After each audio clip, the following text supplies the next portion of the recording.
अस्सलामुअलैकुम नाज़रीन, welcome to my YouTube channel ZK sports. Bharat Pakistan 1999 world cup के उस मैच की जो करगिल लड़ाई के दौरान खेला गया था।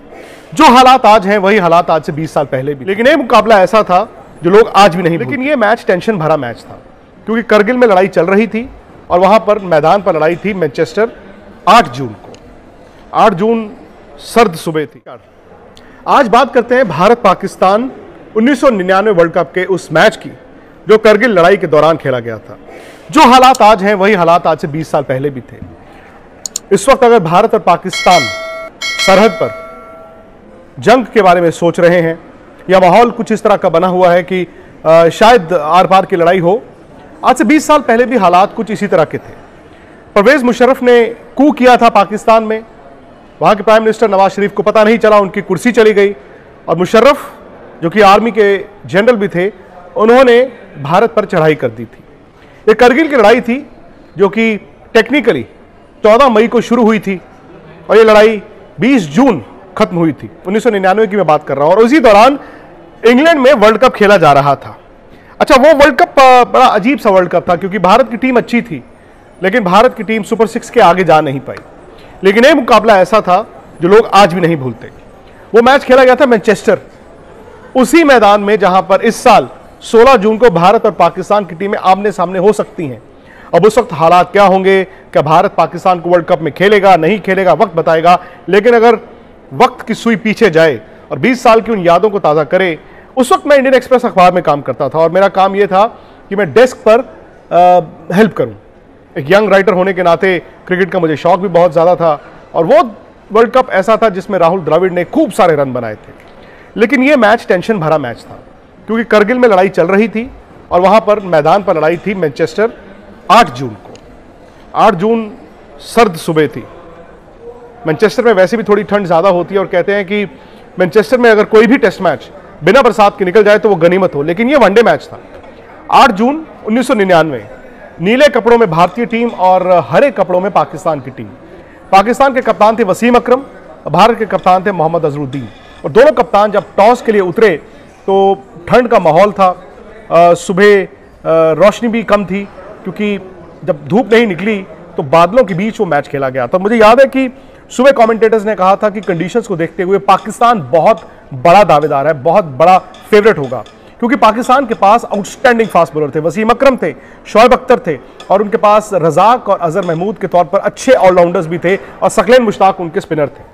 भारत की पहले बैटिंग आई, भारत के सलामी बल्लेबाज थे सचिन तेंदुलकर, अच्छा खेल रहे थे और उस वक्त सचिन तेंदुलकर अपनी पीक पे थे। पीक का मतलब है कि सचिन तेंदुलकर से दुनिया डरती थी और उसी वर्ल्ड कप के दौरान आपको याद है उनके पिताजी का देहांत भी हुआ था और सचिन ने रन भी बनाए थे।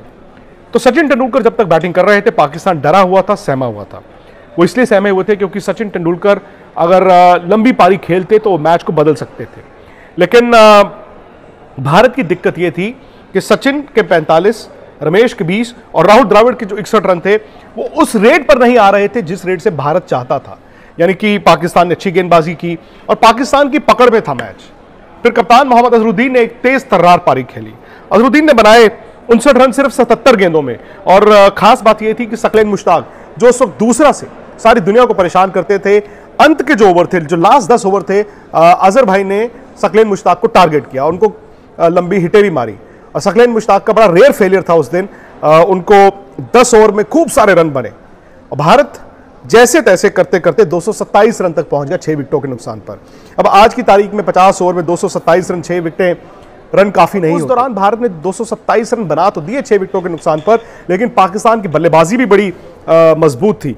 अब सवाल यही था कि दोपहर को, जब भारतीय वक्त अनुसार दोपहर को मैच शुरू होता है 3 बजे और जब 6:30 के करीब भारत की पारी खत्म हुई, उस वक्त शायद अब किसी भी शहर में हो, दिल्ली में हो, चंडीगढ़ में हो, मुंबई में हो, कोलकाता में हो या फिर छोटे गांव में हो, लोग अपने घर टीवी के सामने बैठे हुए थे और आपको शहर में लोग नहीं दिख रहे थे क्योंकि हर कोई ये दुआ मांग रहा था कि भारत जीते।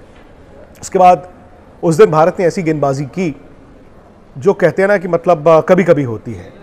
जवागल श्रीनाथ और वेंकटेश प्रसाद, ये 2 तेज गेंदबाज, दोनों बैंगलोर के रहने वाले, उन्होंने ड्रीम स्पेल डाला। पाकिस्तान के पास एक बहुत बड़े बल्लेबाज थे सईद अनवर, और सईद अनवर का भारत के खिलाफ रिकॉर्ड बड़ा अच्छा था। उनके पास इजाज अहमद थे, शाहिद अफरीदी ओपन करते थे, फिर इंजमाम उल हक थे और सलीम मलिक भी थे। हालांकि सलीम मलिक का वो एक ऐसा फेज था जब बस उनकी क्रिकेट जा रही थी, लेकिन सलीम मलिक अभी बड़े जारहाना खिलाड़ी थे और भारत को खौफ होता था। सईद अनवर का विकेट क्रिटिकल था। सईद अनवर ने 36 रन बनाए। अफरीदी जल्दी आउट हो गए थे क्योंकि जब भारत ने गेंदबाजी शुरू की तो श्रीनाथ ने और वेंकटेश प्रसाद ने खूब स्विंग और सीम कराया और इन दोनों ने ड्रीम स्पेल किया। उसके बाद अब देखिए, मैं स्कोर शीट आपको बता दूं, इजाज अहमद 11 रन बनाकर आउट हो गए। उसके बाद सलीम मलिक भी जल्दी आउट हो। इंजमाम उल हक ने 41 रन बनाए, लेकिन शायद इंजी भाई की वो पारी ऐसी थी जो पाकिस्तान की हार का सबब बनी, क्योंकि 41 रन आए 93 गेंदों में। वो इंजमाम उल हक जो 93 गेंदों में 100 रन बनाने की कैपेबिलिटी रखते थे, उस दिन स्ट्रगल कर रहे थे। उन्होंने एक एंड पकड़कर जरूर रखा, लेकिन वेंकटेश प्रसाद का जिस तरह से गेंद हिल रहा था, स्विंग हो रहा था, सीम हो रहा था, और श्रीनाथ के पास तो सीम मूवमेंट थी, स्पीड भी थी। पाकिस्तान के बल्लेबाजों को समझ नहीं आ रहा था कि क्या हुआ, और दबाव भी बन रहा था। और ज्यादातर जो उस वक्त क्राउड था वो पाकिस्तानी था, क्योंकि वो एरिया ऐसा है, वहां पर इंडियन पाकिस्तानी बहुत रहते हैं। लेकिन मुझे याद है उस दिन पाकिस्तानी क्राउड ज्यादा था। वसीम अकरम चूंकि उसी शहर के रहने वाले थे। लेकिन वेंकटेश प्रसाद और जवागल श्रीनाथ ने क्या स्पेल डाला। भारत ने पाकिस्तान को पूरे ओवर नहीं खेलने दिए। 3 विकेटें श्रीनाथ ने ली, 5 विकेटें ली वेंकटेश प्रसाद ने, और अनिल कुंबले को भी 2 विकेटें मिली।